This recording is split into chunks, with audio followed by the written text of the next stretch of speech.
Bonjour à tous et bienvenue dans ce nouveau rendez-vous de 6 minutes chrono. Nous accueillons aujourd'hui Alban Pousset-Blagère et Sarah Kébir. Bonjour. Vous êtes le nouveau bâtonnier et la nouvelle vice-bâtonnière de l'Ordre des avocats de Lyon. Alors, rapide petit récap. On se souvient, mais Yves Hartmann avait été élu bâtonnier en 2022. Il a démissionné en fin d'année dernière après avoir sa mise en cause dans une affaire de pollution industrielle à Grézieux-la-Varenne, dont il fut maire de 95 à 2008. Donc vous venez d'être élu tous les deux.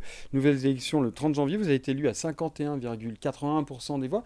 Et cette année, il y a eu un taux de participation particulièrement élevé, 61% pour être signalé. Qu'est-ce qui, selon vous, a mobilisé à Sarah Kébir les avocats lyonnais?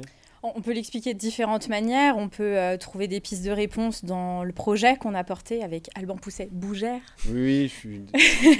Le projet qu'on a porté et qui visait à rapprocher les avocats de l'ordre, à avoir plus de communication, une ouverture vraiment avec nos confrères. Et puis sur le fait qu'il y ait plusieurs binômes en lice et donc deux projets différents, ce qui vient donner un autre intérêt à cette élection. Vous parliez de ramener un peu de sérénité dans Lyon-Capitale l'année dernière. Sérénité, c'est-à-dire qu'il y avait des tensions, des dissensions entre les avocats? Bon, c'est-à-dire que c'est toujours pareil, ramener du débat, les avocats, ils aiment bien le débat, ils aiment bien la contradiction. Et la dernière fois, il se trouve qu'il n'y avait qu'un seul binôme candidat. Oui, donc je pense que c'était important cette année de repartir sur une vraie élection avec deux binômes. Donc vous êtes élus tous les deux pour la mandature 2024-2025. Quelle est un peu votre feuille de route, à tout le moins les grandes lignes directrices que vous allez insuffler à ce bâtonnat? Alors elles sont de plusieurs ordres. La première, c'est donc l'ouverture de l'ordre aux avocats. C'est-à-dire que les avocats doivent vraiment bien avoir conscience du service qui leur est rendu par l'ordre des avocats, qui est là pour servir les avocats. Et on pense que si on communique plus sur les travaux de l'ordre, les avocats viendront plus y participer. Et donc, c'est l'ouverture dont on a parlé.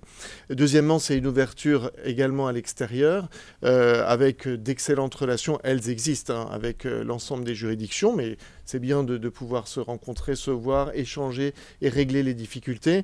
Et puis, être aussi des VRP des avocats à l'extérieur, dans le monde économique notamment, pour que chacun comprenne bien quelle est la situation de chaque profession et quels sont les avantages immenses de la profession d'avocat par rapport aux autres. Oui, finalement, c'était une question, on n'en parle pas, mais finalement, être bâtonnier, vice-bâtonnière, vous êtes quoi? C'est ce que vous dites, un peu les VRP, les porte-parole de la profession, c'est un peu ça? Alors c'est un peu ça, il y a plusieurs fonctions, plusieurs missions. Il y a la mission de régler les services, régler la profession au sein du barreau, une mission aussi disciplinaire qui est importante et une mission de représentation de la profession à l'extérieur. Est-ce que, on en parlait un petit peu en amont de cette émission, vous parliez aussi de... Alors, c'est un travail qui est en commun, mais de raccourcissement des procédures, de simplification aussi, avec un guichet unique, c'est ça? Oui, il y a plusieurs difficultés pour les avocats du contentieux. On a des délais qui, pour le justiciable, sont devenus totalement insupportables, alors qu'au contraire, la société va de plus en plus vite. Donc il faut qu'on participe de notre côté également avec les juridictions. Il faut les soutenir, il faut travailler avec eux pour que les délais puissent être raccourcis. Et puis, d'un autre côté... plus pour les avocats du juridique cette fois-ci, il y a des problèmes avec la réforme sur le guichet unique qui est passé d'Infogreffe à l'INPI. Enfin, il y a eu plusieurs allers-retours. Et aujourd'hui, il faut vraiment qu'on puisse arriver à trouver des solutions pour que, là aussi, il y ait une célérité dans le traitement des formalités des entreprises. Sarah Kébir, peut-être, aujourd'hui, à quels défis sont confrontés les avocats de manière générale, puis les avocats lyonnais? On parlait notamment, mais j'imagine qu'il n'y a pas de ça, de l'intelligence artificielle, quand même, qui arrive de plein fouet, quoi. Alors, qui est un défi qui est déjà en cours et dont il faut qu'on s'en empare. Alors, on a plusieurs problématiques avec l'intelligence artificielle qui sont de deux ordres. La première, c'est de s'emparer de l'intelligence artificielle parce que on n'est pas exclu des bouleversements et des intérêts que ça peut apporter. Et puis la deuxième, c'est dans la communication avec les justiciables. Il faut qu'on soit présent pour leur expliquer et d'être vigilant quand une intelligence artificielle promet de pouvoir remplacer l'avocat, de pouvoir être très rapide et peu coûteuse Alors que c'est franchement pas le cas sur les derniers exemples. C'est-à-dire qu'un algorithme ne peut pas remplacer l'avocat, ne peut pas remplacer l'humain. Il y aura toujours besoin d'un avocat en chair en os. Mais bien sûr, il y a une question de stratégie. On peut avoir, évidemment, l'intelligence artificielle peut nous apporter beaucoup de services, y compris nous dans l'exercice de notre profession. Mais il y a quand même toute la stratégie qui dépend de l'humain.